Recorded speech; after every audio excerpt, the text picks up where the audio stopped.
Hello everyone, এই পর্যায়ে আমরা দেখব পরের দিনের ঘটনা, যেখানে হিয়া অলরেডি জিতে গেছে। সে বাংলার হয়ে সোনা নিয়ে এসেছে এবং তাকে ঘিরে প্রত্যেকে আনন্দিত।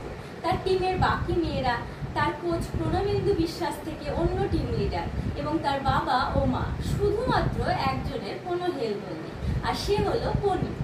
এরপরে আমরা দেখব প্রণবেন্দুর সাথে ধীরেন ঘোষের ঝামেলার সৃষ্টি হয়েছে। তার কারণ প্রণবেন্দু জানে হিয়াকে সোনা জিততে হবে, তাই অন্য কোনো চ্যালেঞ্জে তাকে নামানো হবে না।